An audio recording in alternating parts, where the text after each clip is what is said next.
Hello, and welcome to Before the Arch, the podcast that centers around the lives and narratives of students at Northwestern. I'm Carter. I use he, him, his pronouns, and I'm a rising fourth year studying computer science, theater, and design.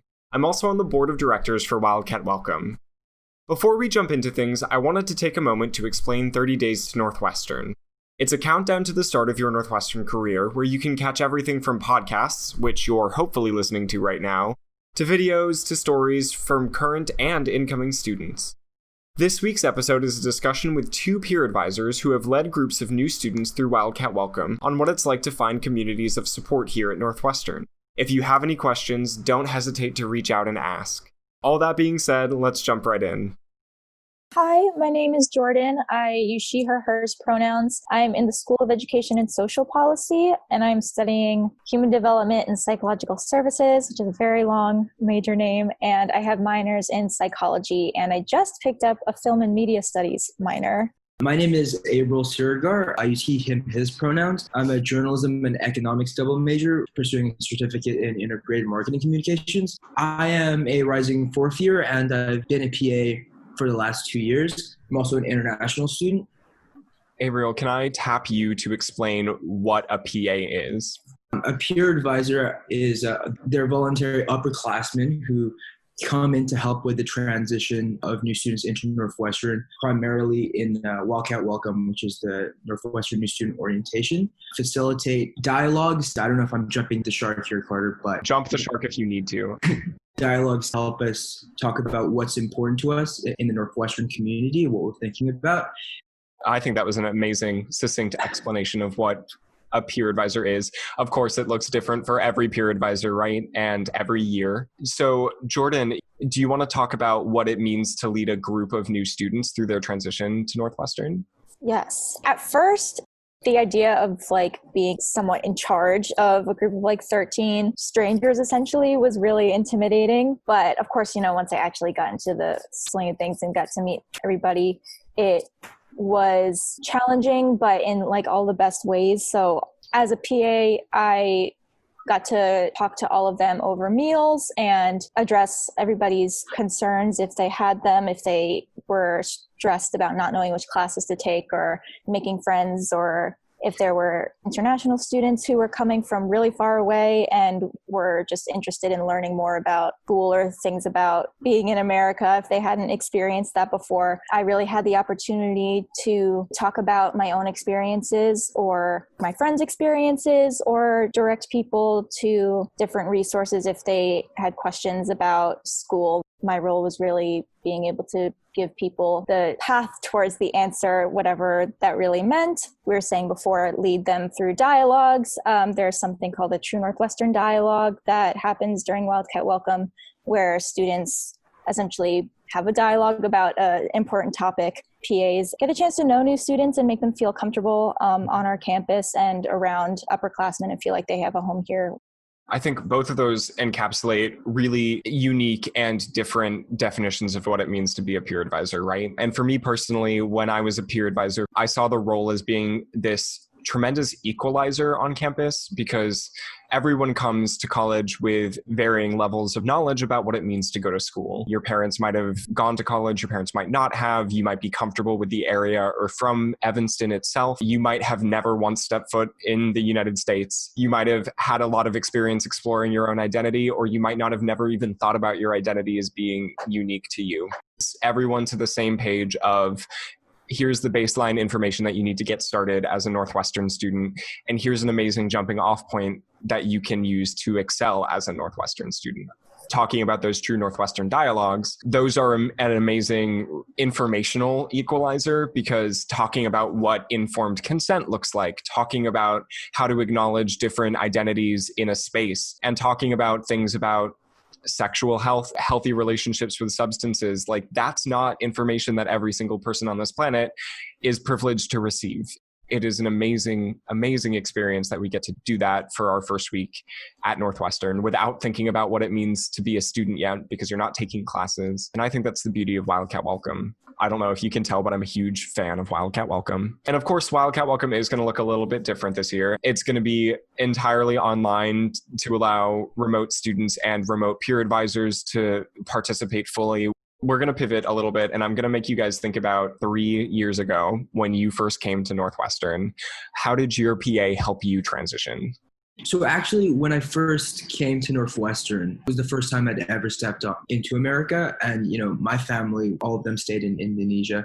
And so when I came to Northwestern, it was something completely foreign to me. And I was so nervous. I was like, I don't know what I'm doing here. And this is a whole new place. The first memory I had was when I was moving into my residential college. The first person that saw me was actually my PA. And you get the emails, so you kind of know who they are. She came up to me and she was like, hey, I'm going to be your PA and I'm so super excited to meet you. For me, on some level, that made me feel like someone at Northwestern wanted me there. And I think the enrollment says that Northwestern as an administration wants you there, but a PA is someone in the community, and it feels like, hey, there are people in the community who are excited for you to be there, and they know who you are in a certain sense, and they're happy to be there. It's not just that the school wants you there, because what is the school? Everybody wants to just fit in and belong to a community. And I think for me, I remember that my PA and I came from the same city and went to very similar schools. So we kind of connected on that and knew some people in common. The first upperclassman that I met was somebody that I felt I had some things in common with. My PA group ended up getting really, really friendly and being a place that I genuinely felt comfortable having a conversation with everybody in it. And I think that my PA played a really big role in facilitating that. And I remember after one particularly emotional T&D, my PA group had a really, really deep breakout group, and people were crying and talking about all this extremely personal stuff. And my PA really created a safe space for us to feel all our feelings and support each other. And she was there to support us. She and I ended up walking to another event together after that and kind of just talking about how we were feeling after this very deep personal experience. I just felt very seen by my PA. Obviously has stuck with me since then. I remember it perfectly now, and something that encouraged me to also want to be a PA. I'm filled with memories of my PA, hearing y'all talk about yours. When it comes to Northwestern, I think it's really easy to see the name Northwestern University and get immediately intimidated by the idea of this big institution. And it's really easy to forget that institutions like this are just collections of human beings. I think the brilliance of the PA group is that immediate connection to someone that is on campus and wants you there. But it also immediately chunks the university down into smaller, more manageable groups. It is far less intimidating to talk to 10 to 15 students than it is to talk to the other 2,000 who matriculate every Wildcat Welcome. I think the brilliance of how the groups are sorted, if you're in Weinberg according to a shared interest, if you're in the other schools according to your major path, if you are a transfer student with other transfer students who are coming to this institution for the first time, but not as first-time college students. I think it just immediately gives you something to connect with people on. And you hit the ground running, because at the very least you have 10 people who study the same thing that you study, or who weirdly like food history or something like that. I am super biased, I will say that, but it's a structure that I don't think a lot of schools have. And I think it's something that really, really makes the transition to Northwestern easier. What do you guys think the role of dialogue spaces has in making connections with your peers? The first thing that comes to mind is what I said about the T&D, that my PA group happened to get very personal when we were discussing it. It allowed people to just really be their most authentic, vulnerable selves. That's not going to happen with every single dialogue space, but I think that knowing that it was okay to get really deep and ask a lot of questions, be comfortable sharing, was something that I really valued. Thank you for sharing. I completely agree with what you said, Jordan. And also remember when you were talking about the T&Ds, you said that the dialogues had made you feel seen. I think that the dialogues were to introduce incoming students to the values of the community. But on another level, just having facilitated those dialogues, I also can see how liberating it can be for those new students to go through those dialogues. The dialogues help address some of the questions that you might be a little afraid to ask. It helps you address the questions that you don't even know are in the back of your head. How am I going to fit in? Instead of going through a lecture where they tell you how to feel, being in a dialogue and taking some ownership about what Northwestern looks like. One of the biggest fears, you come into Northwestern and you're thinking like, oh, do I fit into the community? Do I belong in this community? And I think the dialogues give an opportunity to say, well, I am in the community now. How do I want to shape the community? I feel like the dialogue spaces also allow you to like let a little bit of your wall down, because you come to the community without all of those connections that bridge you back home. I feel as if the dialogue spaces, because they are built with the idea of connection and safety in mind, that allows for a deeper level of connection than you can get when you are running into someone in the shared community hallway, or if you're sitting with someone in a Zoom lecture. There's just nothing quite like talking to people about things that you don't necessarily get a chance to talk about. A personal question, if you don't mind me asking, when did you guys feel like you were at home at Northwestern? I think that for me, that came the end of my winter quarter. Tough stuff happened in my personal life, and spring was when I really felt like I had people like supporting me through it and could see, okay, this is not just somebody that I like to get lunch with. This is someone who like really cares about me. And I was in a dance group. I became a lot closer with a lot of my friends in that group. It felt like kind of like finally, these are people that I can depend on and that I would want to spend like every moment with. I agree with Jordan, where I think the distinction about Northwestern feeling like home came from having people at Northwestern. We talk a lot about walkout welcome, but I think the transition can take some time. I know I didn't feel like I fully transitioned until maybe my second year at Northwestern. That's when I really felt like Northwestern became home. And it did take work of trying to find people who share the same interests as me, who kind of have a similar perception of life. But when you do get it, I think Jordan's so right to say it does feel like finally. There's this huge misconception that fall quarter is the only time that you get to transition to Northwestern. And I feel like I haven't found my feet at this institution until this year. A transition is something that happens over a continuous period of time. It's not an event. And while move-in and Wildcat Welcome and the first day of classes feel like these pivotal landmarks in a transition, I think they're just guide points in a journey. It's just road signs that tell you, hey, here's a direction that you can go, but you're still traveling along a road, to use a really hammed up metaphor for what a transition feels like. If you think back to yourselves as first years, stereotypical question, what advice would you give yourself if you were a student matriculating this year to Northwestern? Something that I have been reminded during these past months of quarantine is that connection is still possible without actually being with the people that you love. I would tell new students or myself that there's always FaceTime, there's always text, there's always your PAs who you can call, even, like 6 feet distance, seeing people in person. There are ways other than the traditional hanging out that are available to build connection. I know that the school and Wildcat Welcome are working really hard to make sure that those opportunities are still available. There are going to be ways to still facilitate those friendships and connections.